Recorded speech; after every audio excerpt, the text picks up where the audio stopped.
Canada faces an unprecedented challenge that could reshape North American trade forever. As Donald Trump's aggressive tariff policies continue to wreak havoc on bilateral relations, Canada is desperately scrambling to replace the massive U.S. market that has dominated its economy for decades. To be clear, Canada currently has the best deal of any of the United States trading partners in the world. 85% of our trade with the United States has no tariffs. It's tariff-free. And we have the lowest average tariff rate of any country. But we've learned a lesson over the course of the last several months, is that our relationship with the U.S. is changing. And we can't rely on our most important trading relationship as we once did. The reality is far more complex and dangerous than anyone anticipated. The numbers tell a sobering story. Canada's economy has been dangerously dependent on its southern neighbor, with over 75% of Canadian exports flowing to the United States. This isn't just trade, it's economic life support. When Trump imposed sweeping tariffs starting in February 2025, including a brutal 25% levy on most Canadian goods, the impact was immediate and devastating. Marianne Rowden, chief executive of the E-Merchants Trade Council, has been warning about exactly this scenario.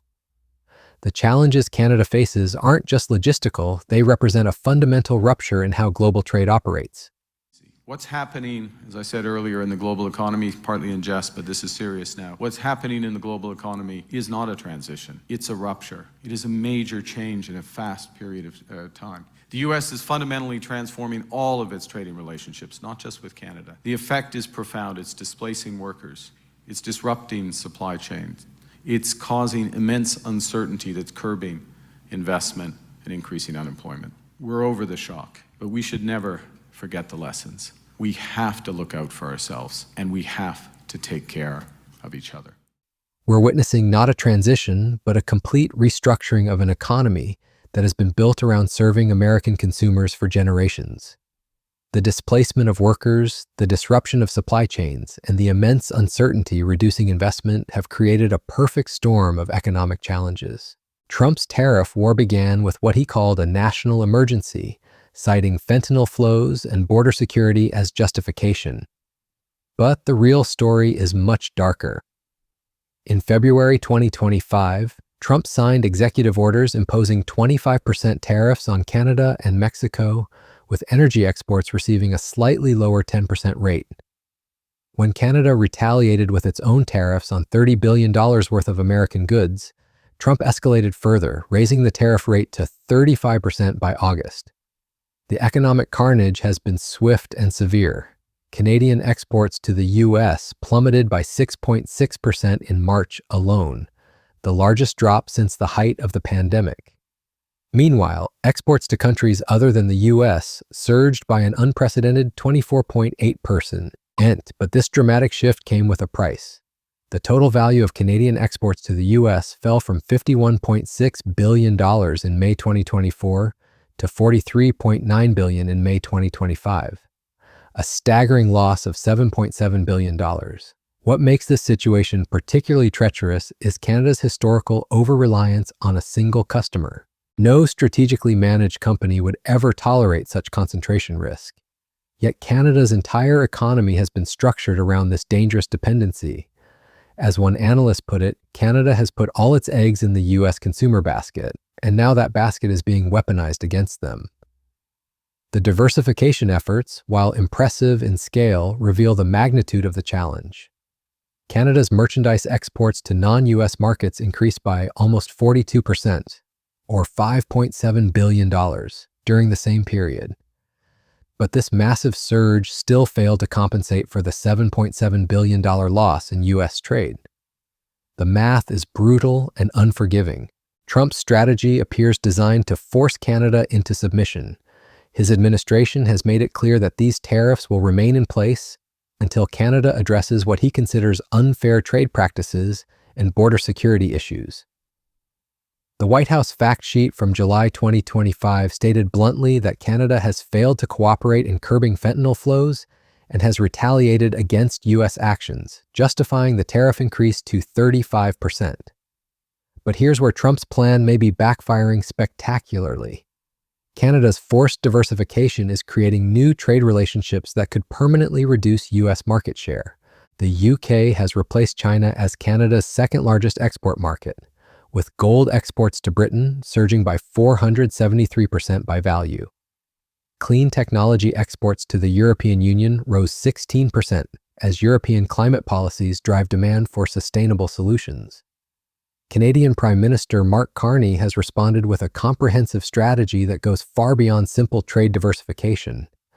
His government announced a massive $1 billion regional tariff response initiative and implemented a Buy Canadian policy that requires government agencies and crown corporations to prioritize domestic suppliers in all government contracts.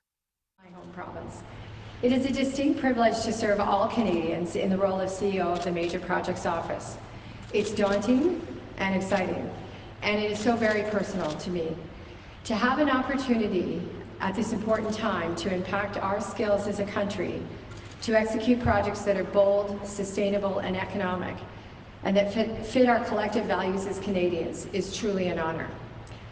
This is really a defining moment for Canada, and the work of the office is being defined as we speak. My vision is a small team with a big reach.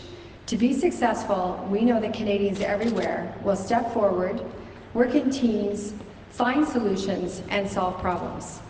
To get to one project, one review, one decision in a 2-year time frame, we'll set Canada apart globally and will attract enormous inflows of capital.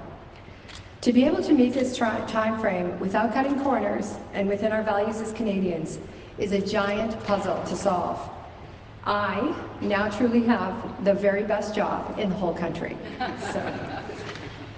We are hitting the ground running and on our front foot. Yesterday, the government announced the members of the Indigenous Advisory Council who will help ensure that partnership and Indigenous economic participation are embedded in our work.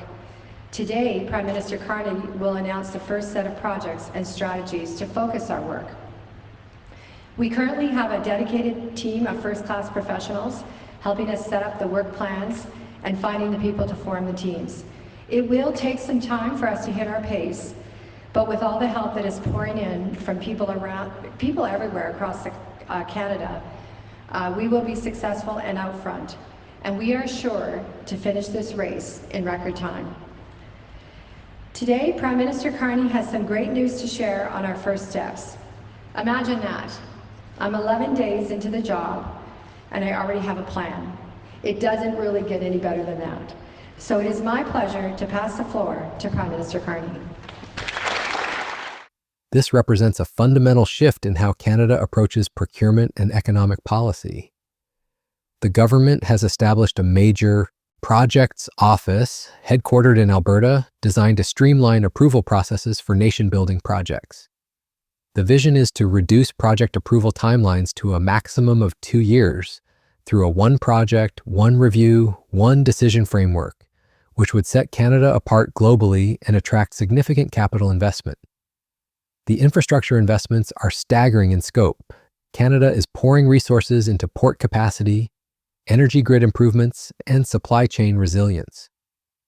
The Port of Montreal, previously operating below optimal efficiency, is being upgraded to handle increased trade with non-US partners. These aren't temporary measures, they're permanent structural changes that will outlast any political administration. What's particularly striking is how different sectors are adapting. The clean technology industry has been the biggest beneficiary of trade diversification, with companies like Lion Electric using EU green subsidies and CETA exemptions to boost electric vehicle bus exports to France by 300 units per year. Critical minerals like lithium and nickel are finding new buyers in EU battery manufacturing, reducing dependence on US industrial demand. Go them in order. First, LNG Canada Phase 2, its expansion in northern British Columbia. This will directly help transform our country into an energy superpower. This project will double LNG Canada's production capacity and make it the second largest liquefied natural gas facility of its kind in the world. It will diversify our trading partners, help meet global demand for secure, low-carbon energy, and support tens of thousands of new high-paying careers. And leveraging Canada's sustainable advantage, its emissions are projected to be 35% lower than the world's best performing LNG facilities and 60% lower than the global average. Second project is the Darlington New Nuclear Phase 1. This project will make Canada the first G7 country to have an operational small modular nuclear reactor. It will drive $500 million annually, every year, into Ontario's nuclear supply chain. Once complete, Darlington's first of 4 planned SMR units will provide reliable, affordable, clean power to 300,000 homes, while sustaining 3,700 jobs every year over the next 65 years.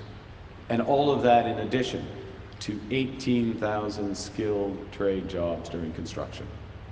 At its full potential, Darlington's SMRs will provide enough electricity to reliably and safely power 1.2 million homes, more than the total number of households in Edmonton and Calgary combined.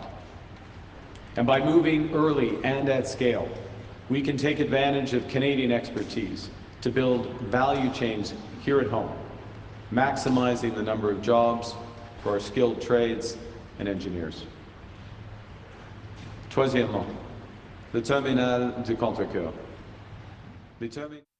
The government has announced its first set of major projects, including LNG Canada Phase 2, which will double production capacity and become the world's second largest LNG facility, and Darlington's small modular nuclear reactor, making Canada the first G7 country with operational SMR.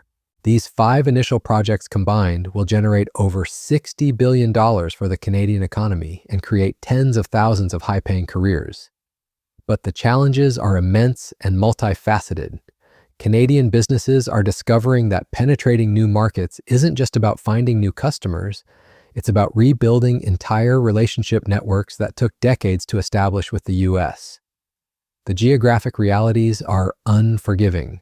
Shipping costs to Asian markets are significantly higher than trucking goods across the border to Michigan or New York.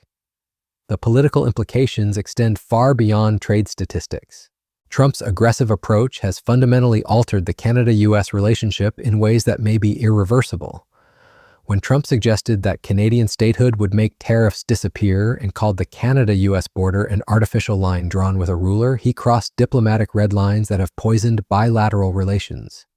Canadian officials have grown increasingly concerned that Trump may use tariff threats to force changes to the Canada-United States-Mexico agreement when it comes up for review in 2026. This creates a climate of permanent uncertainty that makes long-term business planning nearly impossible. The human cost of this trade war is becoming increasingly apparent. Canadian workers in steel, aluminum, and automotive sectors have been hit hardest by the tariffs. Employment in these industries, which had actually grown during previous tariff periods, is now under severe pressure. The United Steelworkers Union has criticized the government's approach, demanding more aggressive protection for Canadian workers. Meanwhile, the legal challenges to Trump's tariffs continue to wind through the court system. The U.S. Court of Appeals has ruled that the IEEPA tariffs are illegal, but they remain in place while the case proceeds. The Supreme Court is expected to review the challenge this fall, with Treasury Secretary Scott Bessent warning that the U.S. may have to refund around half the tariff revenue collected if the court rules against Trump. The broader economic implications are staggering. Trump's imposed and scheduled tariffs will increase federal tax revenues by $171.7 billion in 2025, making them the largest tax hike since 1993. But this revenue comes at the expense of American consumers and businesses, who ultimately bear the cost of these trade barriers through higher prices and reduced competition. Canada's diversification strategy faces several critical bottlenecks. Port capacity constraints represent the most immediate challenge, with facilities operating below optimal efficiency compared to international competitors. Energy grid limitations in manufacturing-heavy provinces threaten to restrict production capacity for exports to new markets. The agricultural sector exemplifies both the opportunities and challenges of diversification.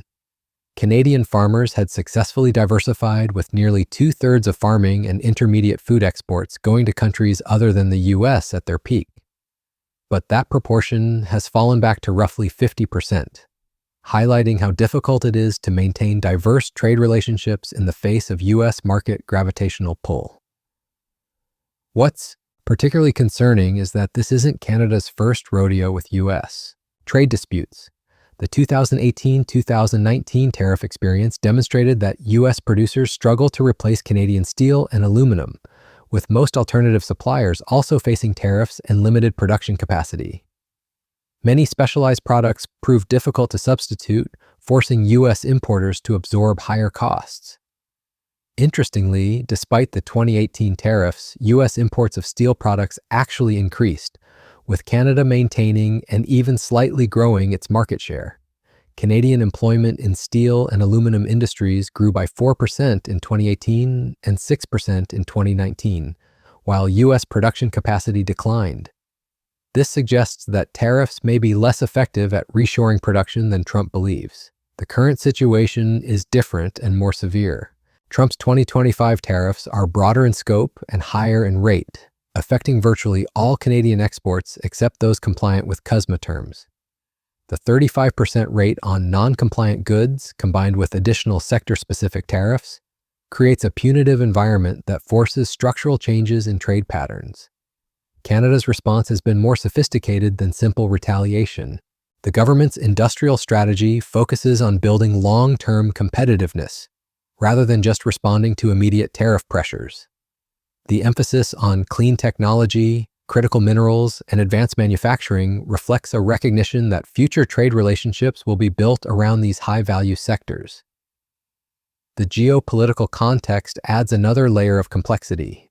Canada's diversification efforts are occurring against the backdrop of broader U.S.-China tensions and global supply chain reorganization. Countries worldwide are reassessing their trade dependencies and seeking to reduce concentration risks. Canada's experience may become a template for other nations facing similar challenges. But perhaps the most significant development is the psychological shift occurring within Canadian business and political circles. The traditional assumption that the U.S. market would always be open and welcoming to Canadian goods has been shattered. This represents a fundamental change in how Canadians think about their economic future and their relationship with their southern neighbor. The timeline for meaningful diversification remains uncertain. Historical precedent suggests that building significant trade relationships takes years or even decades. While Canada has achieved impressive short-term gains in diversifying exports, sustaining and expanding these relationships will require sustained effort and investment. As this trade war continues to unfold, one thing is becoming increasingly clear. Trump's aggressive tariff policies may have achieved the opposite of their intended effect. Rather than forcing Canada into submission, they've accelerated Canada's efforts to reduce dependence on the U.S. market. The long-term result may be a permanently diminished U.S. share of Canadian trade, exactly what Trump claims he wanted to prevent. The stakes couldn't be higher for both countries. Canada faces the challenge of rebuilding its economic foundations while maintaining prosperity for its citizens. The United States risks losing its privileged position as Canada's dominant trading partner, potentially weakening both countries' competitiveness in global markets.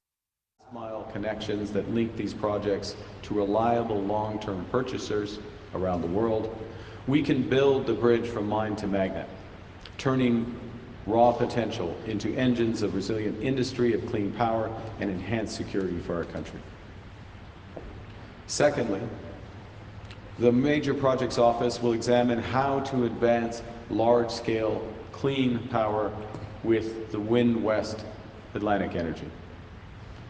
This Nova Scotia-based project will transform Atlantic Canada's energy supply, electricity supply, and create enormous opportunities for new industries and export markets. It has the full potential to produce 60 gigawatts of clean electricity, equivalent to over 1/4 of Canada's entire demand. is part of a broader Energy East partnership amongst the Atlantic provinces.